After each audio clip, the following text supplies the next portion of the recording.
Hey everybody, welcome back. So today we're going to be talking about value, okay? And what value means in art. And we're using value because value is really the way we see everything, right? Like the change in value is how we can distinguish one object from another, and we have to use that in our drawings. We're trying to communicate sight and vision and light and all that sorts of things. So this value chart that we're going to do together today will help us speak the same language in talking about dark values, medium values, light values, and all that. Value is how light and dark something is, okay? And this is talking about art, right? So value can mean how valuable something is, how much money you have, but in art, we're referring to how much darkness you have, right? I know that doesn't quite make sense, but how light or how dark a tone is. So let's look at some examples here, and notice the value is what lets us see anything, okay? The only reason we can see any sort of anything with our eyes is that there's differences in values and in color, but mostly in value, right? If it was still black and white, we could, no color, we could still see as long as there was a value change. If it's pitch black, we have no value change. We have no light hitting any surfaces or very little, and you can't see any transition in value. But in like this picture here, we can see the silhouette of this mech and this explosion with a light value behind it, helping define it. And then you can see how this wreckage in the front, you can barely see it, right? It's very dark, one of the darkest values in the whole image, put against also a very dark kind of smoke kind of color. So you can see a little bit of it, but you can see how the artist has directed our attention to this mech by using the lightest value and the darkest value together right here. Okay, let's look at another picture. So check this background out. Really nice painting. And you can tell where they want our focus to be by the light value kind of coming right down on this really tall car tank looking thing coming down this street, right? In this kind of, I don't know what you'd call it. Kind of doesn't look futuristic. It looks kind of like maybe like an alternate reality kind of thing, right? Where you got this car with these kind of lights. Looks like an old-fashioned almost car, but these tank turrets stacked up high. But anyways, light value, dark value on the sides here. They don't want your attention here. But the difference between this dark and light, and you can see the here where we kind of define this light on these columns here to help us see that. And even little details here, right? Nothing too bright, using kind of medium tones, medium values, and then a real light value here. Okay, let's see what else we have here. Okay, check this out. Really focusing us on this flower in right there, right? And you got this light shaft coming down here, and very light, pretty much the lightest spots in this whole image, right here and then right here. And a little conflicting for me. I would actually like this to be somewhere where the lightest spot is, but but it directs our attention in this zone. This could be a background for animation where you would actually want the characters walking through here or something like that, right where your attention is, right? Again, you can see dark values kind of used back here to create some atmosphere. And as things get further away, generally they're going to get less dark and light, okay? So the light and dark things you kind of use to be in the foreground or things closer to us, and the darker or more muted areas, meaning it's not more grayed out, more in the mid range of our values, kind of as we get further away. No extreme darks or extreme lights. The reason for that is something called atmospheric diffusion. Okay, like here, check this out. These foreground rocks are very dark, right? Almost black over here. Also very dark. And you can see as we get further away from this foreground area, the colors get less dark and less light. Now, the reason why is because the atmosphere actually is there. There's something there. Now, if it's right close to us, we don't really notice it or see anything. But as it gets as we look further and further away, there's more of it to look through, and it actually does create some diffusion in our ability to see the lights and darks. So it starts to muddy it up, and it gets grayer and grayer. So even this, is a little more in the mid-range of values. This whole, fortressy looking thing. And then as we get even further away, you can see like these mountains here, how it's even lighter than the stuff on this fortress, right? Or the values on this fortress. So again, that's one way to use value. Let's see. Okay, so here's this medieval looking thing, really kind of extreme and you know, a lot of character to this these buildings here. And you can see the values here, and obviously they want your attention. Once again, you can tell where they want us to look. They want us to look in this middle area, and all these dark buildings around kind of just frame this middle area. And you get some, you know, nice little value shifts here. We can see some warm lighting from the inside of these buildings, and it's really cool, kind of cold lighting on the outside, and especially right here. And again, you can see darker colors in the front. Then as we get further and further away, you can see that it gets less contrast, right? Less dark and light, more in the mid-tones, and lighter as we get further away. Okay, so those are ways we can use value. So let's go ahead and we're going to do an exercise called a value chart. And here it is. You might need to print it out. And if you can't, you can use a ruler and you can draw your squares if you need to. If you can't print it out might be easier. But I want you to take this, and I want you to do 3 different kinds of techniques of making value. So on this first bar up top, we're going to do hatching. And what hatching is it's creating value by just doing lines. And obviously the parameters you can change are the thickness of the line and how close together the lines are. And that's about it, basically. So this first box all the way to the left is going to be my darkest value. So basically just putting all my lines right close together, basically making a solid color. Okay? And the way I like to start this is by doing one end and then going all the way to the other end. So this end's going to be white, so which gives us a freebie on all these ones, because that's the lightest value we can do on this paper, just leave it white. But then my next one is going to be my lightest value. Oof, that was a wonky line. Okay, so I make lines better like this. So I'm going to turn my paper a little bit. And this is going to be my lightest value. Okay? So I did very thin lines and I spread them apart. So from there, I like to go to the middle. So get something between that and get my medium value. Okay, so I'm going to make my lines a little thicker, a little closer together. And with hatching, it's kind of up to the artist to determine what the tones go to, right? So so from here I go, this is my medium. Now you can, again, if yours are a little closer together or whatever, it's fine, as long as you know how to transition from one to the other. So now I've got to transition from my dark to my medium. So I've got to go a little closer together and a little thicker if I can manage it with my the side of my pencil here. Oh, another option you have is how light you draw the lines. That's another thing. I like that big gap there. Okay, so it's not perfect. This is a little darker in that section, but that's okay. We're just sketching. So let me see. I think I need to go a little darker on this one. A little closer together there. Okay, and then I'm going to go from transition through here, and I'll go back and work my way this way a little bit, but let's go this way. So if this is my solid dark, then I need to make something almost solid dark, or almost a solid box kind of color.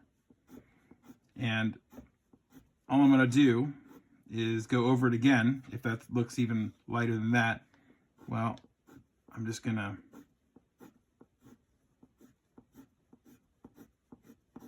go over it again. Hatching is a little bit sloppy. It's kind of, sketching. It's for sketching. It's not for anything refined, really. I mean, you can make some nice drawings, I guess, but it's sketchy. Okay, so now I'm going to go from here to my medium tone.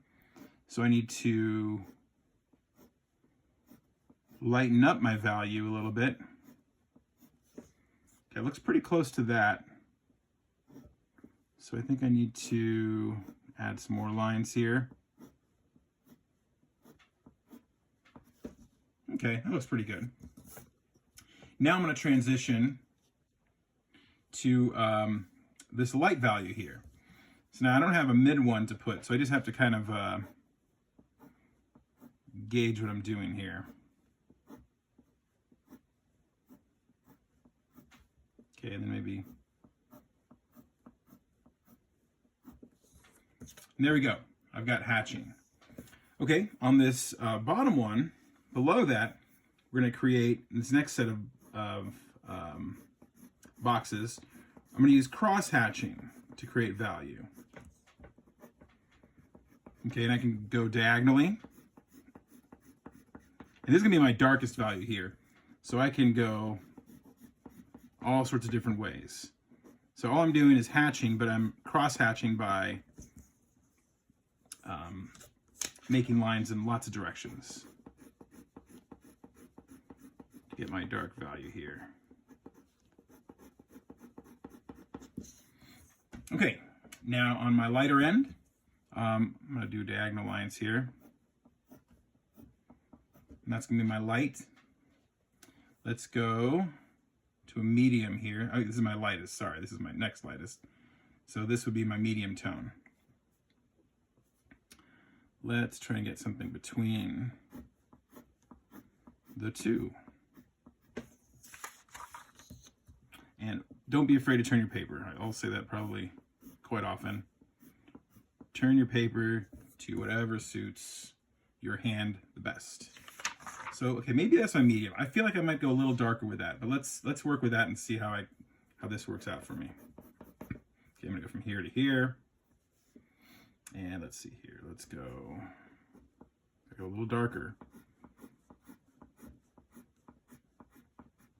So maybe try to make them a little closer together.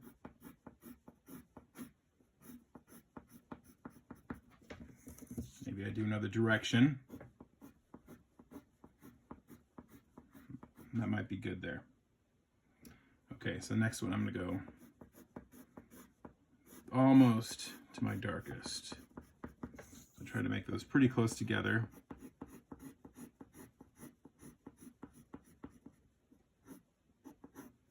Okay, let's take another direction here.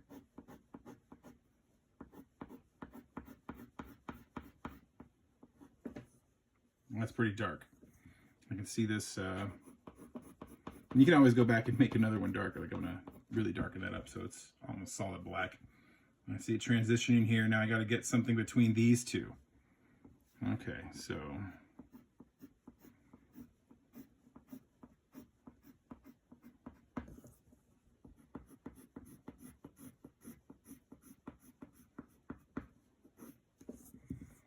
not quite there.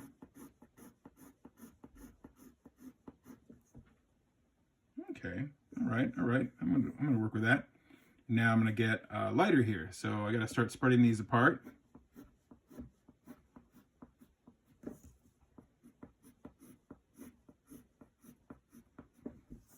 And even more.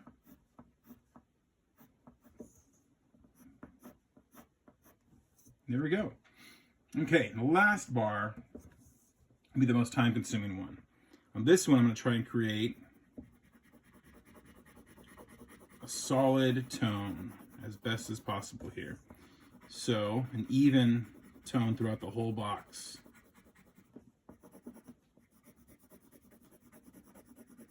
Okay, so there's my darkest. Here's my lightest. Leave that alone. Go to my next box over from that and try and do a very light value here by just barely putting any tone there. And I'm going to have to use my finger here to kind of smudge it and try and get it as even as possible. So just a touch of tone there. I'm going to go to my mid box here and I'm going to try and pick my mid tone. All right, and this should help us all year, all through our lessons here, as we're talking about values in terms of like dark, light, medium, and that sort of thing. And honestly, the tones that you should think about the most are your darkest value over here in your pictures, right, in what you're drawing and whatever we're making, whatever we're creating. Our lightest value, which could be just the light of the paper or whatever, or maybe you're drawing on something with color. And then medium, dark, light, medium. That's really the three I need to think about. Sometimes maybe I'll throw in like a mid-light tone or something like that as well, in terms of thinking about it. And then everything else is kind of transitional. It's just transitioning from those tones to one of the mediums, the darks. Okay, so here, let me get a medium dark.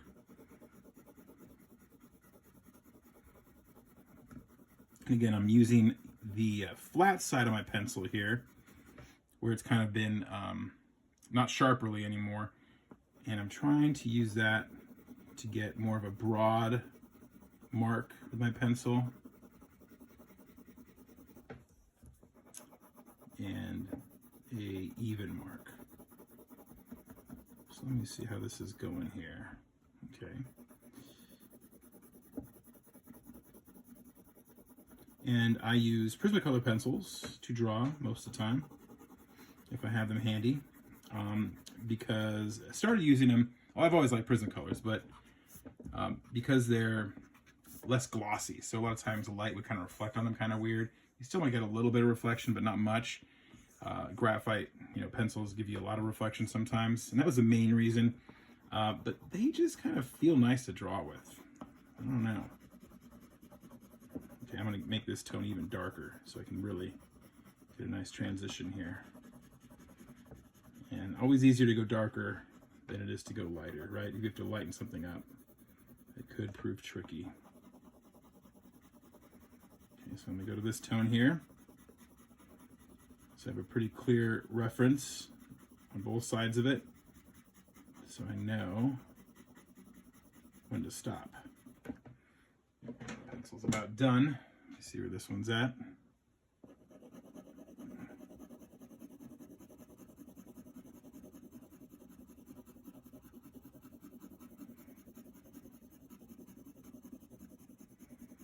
And making a nice rendered tones like this, even tones, this would be for like, more refined drawings.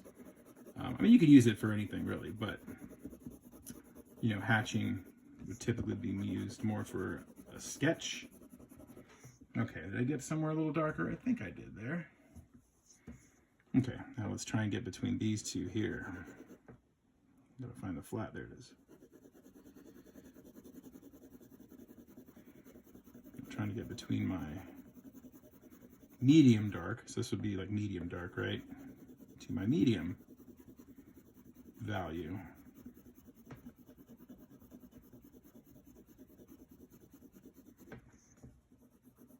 Getting close. Ooh, got a little stray mark there.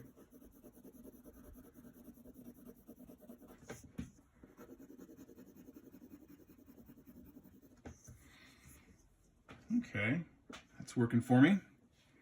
All right, now it gets easier as I get to this side because I can press down a little less hard and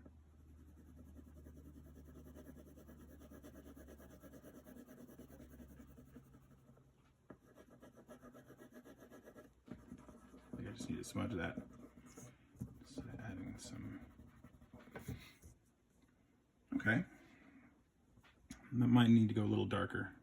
We shall see. This one actually might be too dark now that I look at it. I might have just needed to have a little smudge. I think that's what I'm going to do. I'm going to take off a bit there. Just use my finger smudge. And then do the last one here.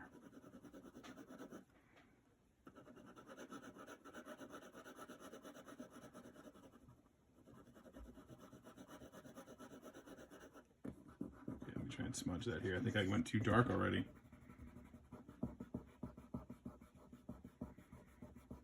It's kind of looking to the right.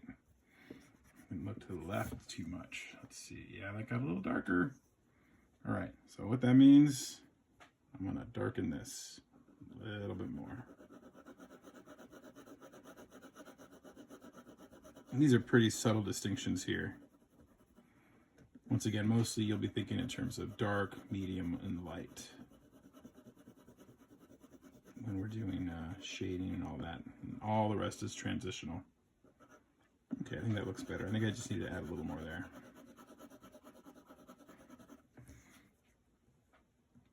All right, and there you go. There's our value chart. Again, dark values, light values, medium tones. That's what we're talking about. Medium darks, medium lights, anything in those ranges. There you go. All right, so there's our chart. Hopefully you guys got a decent chart, and I'll see you guys in the next video.